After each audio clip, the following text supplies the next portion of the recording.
दोस्तों, आज की मूवी बहुत इंटरेस्टिंग होने वाली है, जहां एक लड़की के मॉम डैड की बचपन में ही मौत हो जाती है, इसलिए उसे अनाथ आश्रम छोड़ दिया जाता है, जहां उसे एक लड़का मिलता है और उसे उससे प्यार हो जाता है। इसके बाद कहानी की शुरुआत में हम देखते हैं एक छोटी लड़की को जो अपने डैड के साथ कहीं जा रही होती है। उसका नाम निकाह होता है। तभी उसे एक भेड़िया दिखाई देता है, इसलिए निकाह के डैड उस भेड़िए को देखने लगते हैं और उनका ध्यान भटक जाता है, इसलिए उन लोगों का एक्सीडेंट हो जाता है, जिससे निकाह के मॉम डैड की मौत हो जाती है। अगले सीन में हम निकाह को देखते हैं, जिसे अनाथ आश्रम ले जाया जाता है और अब निकाह की पूरी लाइफ पूरी तरह से बदलने वाली थी। अनाथ आश्रम की केयर टेकर बहुत ही स्ट्रिक्ट होती है। वो एक लड़के को निकाह के गले में लॉकेट उतारने के लिए कहती है, इसलिए वो लड़का उसका लॉकेट निकाल देता है, जिससे निकाह बहुत सैड होती है। वहीं निकाह को एक लड़की अंदर ले जाती है, उसे उसका बेड दिखाती है, जिसका नाम एटली होता है। वो निकाह की फ्रेंड बन जाती है, लेकिन उसे कोई भी पसंद नहीं करता था, क्योंकि उसकी शक्ल दिखने में बीमार जैसी लगती थी। अब धीरे धीरे समय बीतता जाता है। निकाह और एटली भी बहुत बड़ी हो चुकी थी, लेकिन आज वो दिन आ चुका था जब निकाह को कोई और अडॉप्ट करने वाला था। इसलिए निकाह एटली को बाय बोलकर जाने लगती है और अपने बीते दिनों को याद करने लगती है जो उसने वहाँ बिताए थे। अब निकाह जब अपने मॉम डैड से मिलती है तो वहाँ की केयर टेकर कहती है, इनके साथ तुम्हें अच्छे से रहना होगा, वरना तुम्हें वापस आना पड़ सकता है। और वो लोग पहले निकाह का कुछ दिन ट्रायल लेकर उसके बाद उसे हमेशा के लिए अडॉप्ट करेंगे। फिर निकाह जब अपने नए मॉम डैड के साथ जाने लगती है, तभी वहाँ उन्हें एक लड़का दिखाई देता है, जिसका नाम रिजल था, जो पियानो बजा रहा होता है। और रिजल इस अनाथ आश्रम का सबसे काबिल लड़का था, लेकिन निकाह रिजल को पसंद नहीं करती थी, क्योंकि यह वही लड़का था जिसने बचपन में निकाह के गले में उसकी माँ का दिया हुआ लॉकेट निकाला था। लेकिन यहाँ निकाह के मॉम डैड रिजल को भी अडॉप्ट कर लेते हैं, लेकिन निकाह रिजल के साथ रहना बिल्कुल पसंद नहीं करती थी। इसके बाद वो लोग अपने नए घर में चले जाते हैं। अब वो लोग निकाह और रिजल को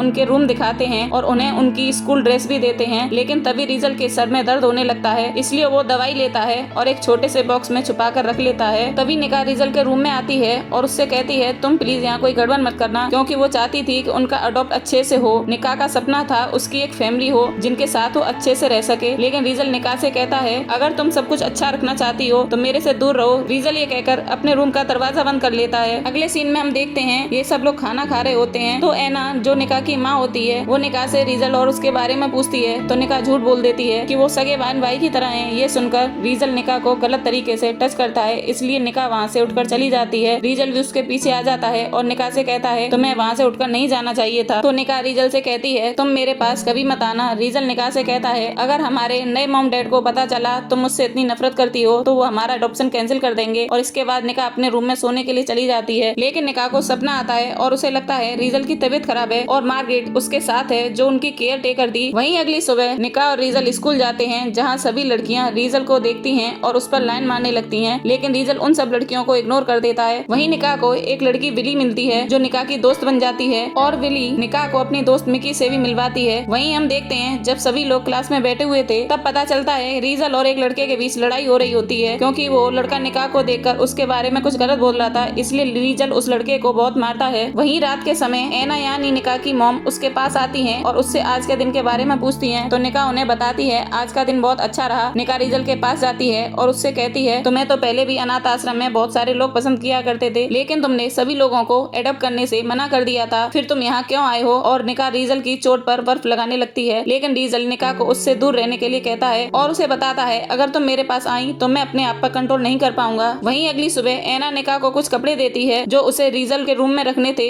इसलिए निकाह रिजल के रूम में जाती है और वहाँ रिजल की दवाई देखने लगती है। लेकिन तभी वहाँ रिजल आ जाता है और निकाह को अजीब तरीके से टच करते हुए कहता है, तुम मुझसे नफरत करती हो, तुम मेरे सामने दोस्ती का हाथ क्यों बढ़ा रही हो। वहीं अगली सुबह एक लड़का निकाह से बात करता है, लेकिन रिजल उससे निकाह से बात करने से मना कर देता है। स्कूल खत्म होने के बाद निकाह अपनी फैमिली के पास शॉपिंग करने जाती है, जहाँ ऐना उसे एक ड्रेस पहनने के लिए देती है, लेकिन निकाह जैसे उस ड्रेस को ट्राई करने जाती है, उसे अपने बचपन की यादें आने लगती हैं और निकाह बेहोश हो जाती है, क्योंकि बचपन में मार्गरेट निकाह को सजा देने के लिए एक कमरे में बंद कर देती थी और उसे बांध देती थी, लेकिन एटली उसका साथ देती थी। और अनाथ आश्रम में मार्गरेट निकाह को बहुत टॉर्चर करती थी, जिससे निकाह बहुत डरी हुई रहती थी, लेकिन निकाह अब अपने आप को और आजाद महसूस करने लगी थी। वही निकाह ऐना के पास जाती है और उससे पूछती है, आज गार्डन में इतने कम गुलाब क्यों हैं। ऐना निकाह को बताती है कि आज रोज डे है। वही निकाह जब स्कूल जाती है तो वो देखती है मिक्की के लॉकर में बहुत सारे रोज हैं, पर विली के लॉकर में एक ही रोज था, लेकिन निकाह के लॉकर में ब्लैक कलर का रोज होता है। तो मिक्की बताती है, जिसने भी तुम्हें यह रोज दिया है वो तुम्हें बहुत प्यार करता है। तो निकाह समझ जाती है ये उसे रिजल ने दिया है, इसलिए वो घर जाकर रिजल के रूम में जाती है और उसे वो रोज दिखाते हुए कहती है कि तुमने मुझे यह क्यों दिया। लेकिन रिजल उसकी बातें न सुनकर उसे बेड पर गिरा देता है और उसे किस करने लगता है। लेकिन तभी ऐना निकाह को बुलाती है और उसे बताती है, एक लड़का तुमसे मिलने आया है यह वही स्कूल वाला लड़का लियो होता है जो निका को अपने साथ घूमने के लिए ले जाता है। रीजल भी उन्हें जाते हुए देख लेता है। लियो निका को एक रेस्टोरेंट में लेकर जाता है जहाँ वो एक दूसरे से बहुत सारी बातें करते हैं, लेकिन जब वो घर आने लगती है तो बारिश हो जाती है और इसी मौके का फायदा उठाकर लियो निका के करीब आने लगता है। वहीं रीजल भी यह देख रहा होता है और काफी परेशान होता है, लेकिन निका लियो को मना करके घर आ जाती है और जब वो रीजल को पियानो बजाते हुए देखती है तो वो अंदर ही अंदर रीजल की तरफ बढ़ने लगती है। निका जब रीजल के पास जाती है तो रीजल उसके ऊपर गुस्सा होता है और निका से कहता है तुम मेरे पास मत आओ और मुझसे नफरत करो। वहीं निका जब खाना खा रही होती है तभी लियो उसे एक वीडियो भेजता है जिसमें रीजल ने लियो को मार मार कर उसका बुरा हाल कर दिया था। जब रीजल घर आ जाता है निका उससे पूछती है तुमने लियो को क्यों मारा, तुम मुझसे क्या चाहते हो। लेकिन अचानक रीजल की तबीयत खराब होने लगती है और रीजल को बहुत तेज बुखार आ जाता है। वहीं उनके पेरेंट्स भी ट्रैफिक में फंसे हुए थे। निका रीजल को अपने रूम में ले जाती है और उसके कपड़े उतारती है और एना से टैबलेट के बारे में पूछती है। रीजल निका से कहता है तुम मुझसे कभी दूर मत जाना। ये सुनकर निका अपने आप को रोक नहीं पाती और रीजल निका के साथ रोमांस करने लगता है और निका भी उसमें डूबने लगती है। और इसी के साथ हम फ्लैशबैक में देखते हैं जब अनाथ आश्रम में मार्गरेट ने निका से उसका लॉकेट लिया था उसे रीजल ने अपने पास रख लिया था और एक दिन जब मार्गरेट रीजल को सजा देने वाली थी तो रीजल ने अपना हाथ काट लिया और बचपन से ही रीजल निका से बहुत प्यार करता था, लेकिन वो ये बात निका को नहीं बताना चाहता था। वहीं हम पेरेंट्स का सीन देखते हैं। निका और रीजल साथ सो रहे होते हैं तभी पेरेंट्स भी आ जाते हैं, इसलिए निका रीजल से दूर हो जाती है, लेकिन रीजल उसे दूर जाने नहीं देता। निका अपने रूम में जाकर इन सब के बारे में सोचने लगती है और वो एक दूसरे से बात करना बंद कर देते हैं। निका अपनी फ्रेंड मिकी और विली के साथ रहने लगी थी। वहीं निका जब मार्केट से घर आ रही होती है तो वहाँ लियो आ जाता है। वो निका से पूछता है तुम मेरे से बात क्यों नहीं कर रही हो, मैं तुमसे इतना प्यार करता हूँ। लेकिन निका उसे मना करके वहाँ से जाने लगती है। तभी निका के हाथ से उसका बैग छूट जाता है और उसमें रखा गिफ्ट टूट जाता है जो निका ने रीजल के बर्थडे के लिए लिया था। निका जब घर पहुँचती है तो वहाँ उसके मॉम डैड के दोस्त और उनकी बेटी आई हुई थी। वहीं आज रीजल का बर्थडे था तो निका ने अपनी फ्रेंड इटली को भी इनवाइट किया था। फिर वो लोग रीजल का बर्थडे सेलिब्रेट करने लगते हैं और अब एना फाइनली रीजल और निका को एडॉप्ट करने वाली थी, लेकिन ये सुनकर आलिया को गुस्सा आ जाता है और वो एना से कहती है तुम अपने बेटे की जगह किसी और को कैसे दे सकती हो, क्योंकि आलिया एना के बेटे से बहुत प्यार करती थी जो अब इस दुनिया में नहीं है। आलिया की बातें सुनकर सभी लोगों का मूड खराब हो जाता है। वहीं हम एटली और निका को देखते हैं। एटली निका को बताती है कि वो आश्रम में सभी बच्चों से मिलकर मार्गरेट पर केस करना चाहते हैं, इसलिए हमें तुम्हारी मदद चाहिए क्योंकि मार्गरेट ने सबसे ज्यादा तुम्हें परेशान किया था। लेकिन निका उसे मना कर देती है और कहती है अब मार्गरेट से नहीं लड़ सकती। वहीं एटली रीजल से मिलती है और उससे कहती है तुम निका को सब कुछ सच क्यों नहीं बता देते कि तुम उसके लिए यहाँ आए हो। लेकिन रीजल निका को सच नहीं बताना चाहता था क्योंकि उसे लगता था उसे सच बताया तो वो उससे उसकी फैमिली छीन लेगा। वहीं रात के समय निका रीजल के पास जाती है और उससे कहती है आज तुम्हारा जन्मदिन है लेकिन मैं तुम्हारे लिए कोई गिफ्ट नहीं लाई, इसलिए आज तुम जो चाहो मांग सकते हो। यह सुनकर रीजल निका के करीब आने लगता है और उससे किस करने लगता है। तभी वहाँ लियो आ जाता है और वो निका से कहता है मैं तुमसे बहुत प्यार करता हूँ और मैं तुम्हें किसी और के साथ नहीं देख सकता। रीजल तुम्हारा भाई है। लेकिन निका उसकी बातों को इग्नोर करके वापस रीजल के पास आ जाती है। रीजल और निका रोमांस करने लगते हैं, लेकिन रीजल निका से कहता है मैं तुम्हारे लिए ठीक नहीं हूँ, तुम्हें मुझसे कोई भी अच्छा मिल जाएगा और मैंने तो हमेशा तुम्हें ठेस पहुँचाई है। लेकिन निका उससे कहती है मैं तुम्हें छोड़कर कहीं नहीं जाना चाहती, क्योंकि अब निका भी रीजल को पसंद करने लगी थी। वहीं अगली सुबह निका एना से कहती है कि उसके स्कूल में कुछ फंक्शन है और वह अपनी फ्रेंड्स के साथ चली जाती है। इसके बाद एना रीजल के पास जाती है और उससे पूछती है निका के साथ फंक्शन में क्यों नहीं गए, लेकिन रीजल बिना कुछ बताए घर छोड़कर चला जाता है। वहीं हम निका को पार्टी में देखते हैं जिसके पास लियो आता है। वो निका से सॉरी बोलता है और दोनों साथ में डांस करने लगते हैं, लेकिन डांस करते करते निका का सर घूमने लगता है, इसलिए लियो उसे एक रूम में लेकर जाता है और उसे किस करने लगता है और वो निका के साथ जबरदस्ती करने लगता है। लेकिन तभी वहाँ रीजल आ जाता है और वो लियो को मारने लगता है, लेकिन लियो वहाँ से भाग जाता है। वहीं निका भी अब रीजल से अपने दिल की बात कह देती है और वो दो इंटीमेट होने लगते हैं। अगले सीन में हम देखते हैं जहाँ निका और रीजल घर जा रहे होते हैं तो लियो भी वहाँ पहुँच जाता है और वो उन्हें मारने के लिए कार को उनके पीछे लगाता है। लियो से बचने के लिए निका और रीजल नदी में कूद जाते हैं। अब जैसे ही वो दोनों नदी में कूदे तो रीजल ने निका का हाथ पकड़ लिया। रीजल का हाथ पकड़ने से निका को महसूस होता है कि बचपन में